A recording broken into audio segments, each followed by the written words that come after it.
आज मैं आपको बिजनेस स्टडीज़ एग्ज़ाम के रिलेटेड कुछ टिप्स देने वाला हूँ। तो हमारा मेन एम रहेगा कि हम बिजनेस स्टडीज़ के एग्ज़ाम में 100/100 स्कोर करें, क्योंकि काफ़ी स्कोरिंग सब्जेक्ट है। ठीक है, तो एम 100/100 के रखेंगे। तो पहले प्रेजेंटेशन की बात पे आ जाते हैं। मैं आपको प्रेजेंटेशन का तरीका दिखा देता हूँ, आप उसी हिसाब से आंसर्स प्रेजेंट करना। फॉर एग्जाम्पल मान लेते हैं आपके लिए ये क्वेश्चन आता है एग्ज़ाम में। ठीक है, तो आपको स्टार्टिंग ऐसे लिखनी है आंसर की। पहले आप तो ये आंसर नंबर लिख दोगे, जो सा भी हो, आंसर नंबर 1, आंसर नंबर 2, ऐसे बीच में लिखना और डबल लाइन डाल देना। फिर आंसर की स्टार्टिंग ऐसे करोगे आप। फॉर एग्जाम्पल यहाँ पे है राइट्स का, तो राइट्स ऑफ कंज्यूमर आर। अगर रिस्पॉन्सिबिलिटीज होता है responsibilities of consumer are. Factors affecting working capital requirement पूछता तो factors affecting working capital requirements are. फिर जो आपका पॉइंट होगा उसकी जो हेडिंग होगी उसे आप बड़ा बड़ा लिखोगे, या तो कैपिटल लेटर्स में लिखोगे, और फिर उसे एक बॉक्स में क्लोज कर दोगे। ठीक है, फिर आपकी जो थ्योरी है उसे एक लाइन छोड़नी है पहले आपको, और फिर आपकी थ्योरी लिखनी है। अगर सब पॉइंट्स में बन रही तो सब पॉइंट्स में लिख दो, नहीं बन रही तो नॉर्मली लिख दो। तो थर्ड स्टेप है आपको कीवर्ड्स अंडरलाइन कर लेने हैं। फॉर एग्जांपल यहाँ पे मैंने कर भी रखे हैं। ठीक है, तो कीवर्ड्स याद से अंडरलाइन कर लेना, एग्जामिनर को काफ़ी हेल्प होता है। तो थैंक यू। और आंसर्स प्रेजेंट करते हुए हमें कुछ बातों को ध्यान रखना है हमेशा, कि हमें कीवर्ड्स हमेशा अंडरलाइन करने हैं।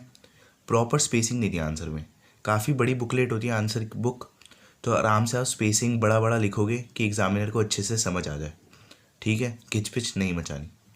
और पॉइंट्स का यूज़ करना है हमें आंसर्स में, हमें पॉइंट फॉर्म में लिखना है, पैराग्राफ फॉर्म में आंसर नहीं लिखना। ठीक है, तो अगली टिप पे आ जाते हैं। Mark difficult topics and practice them in writing. तो मान लो आप ऑर्गेनाइजिंग चैप्टर को रिवाइज कर रहे थे। ठीक है, और उसमें आया इंपॉर्टेंस ऑफ ऑर्गेनाइजिंग, और इंपॉर्टेंस ऑफ ऑर्गेनाइजिंग आप याद करने की ट्राई कर रहे हो, इतनी बार याद करने की ट्राई करी, लेकिन आपसे याद हो ही नहीं पा रहा, वो काफ़ी मुश्किल हो रहा है, बार बार याद कर रहे हो लेकिन भूल जा रहे हो। तो आपको क्या है, उसे आपको राइटिंग में प्रैक्टिस करना है। आप मार्क करके रख लो कि ये मेरे से अच्छे से नहीं हुआ, और उन्हें आप राइटिंग में प्रैक्टिस करना, उन टॉपिक्स को जो आपको डिफ़िकल्ट लग रहे हैं। और मोस्टली ये डिफ़िकल्ट टॉपिक्स ही एग्ज़ाम में आ जाते हैं, तो इसलिए उन्हें आप राइटिंग में अच्छे से याद करना, बिना देखे लिखना, अपने आप याद हो जाएगा। अगली टिप पे आ जाते हैं। Practice more case study questions. तो हमें देखो भाई, केस स्टडी क्वेश्चंस पे ज़्यादा फोकस करना है। जो डायरेक्ट क्वेश्चन होगा वो आपको याद होगा तो आप लिख ही दोगे और कोई दिक्कत उसमें आएगी नहीं। जो आपके इनडायरेक्ट क्वेश्चन होते हैं केस स्टडी, आपको इन पे फोकस करना है। इन केस स्टडी क्वेश्चंस को ज़्यादा इंपॉर्टेंस देनी है। जो आपके MCQ भी आ रखे थे बिजनेस स्टडी सैम्पल पेपर में, वो भी केस स्टडी क्वेश्चन से भरे पड़े और मुश्किल मुश्किल थे। तो इसलिए केस स्टडी क्वेश्चन पे हमें फोकस करना है। केस क्वेश्चन प्रैक्टिस करते रहो। और अगर practice previous year question paper, देखो सैम क्वेश्चन पेपर कुछ नहीं करने, प्रीवियस ईयर क्वेश्चन पेपर्स लो, उन्हें सॉल्व करने की ज़्यादा आपको ज़रूरत नहीं है। CBSE ऑफिशियल पेपर है उसे प्रैक्टिस करो, और प्रीवियस ईयर क्वेश्चन पेपर्स को प्रैक्टिस करो, और अपने को अच्छे से पढ़ लो। कोई फालतू की बुक्स लेने की सैम्पल पेपर्स के चक्कर में। ठीक है, तो प्रीवियस ईयर क्वेश्चन पेपर को आप अच्छे से प्रैक्टिस करो।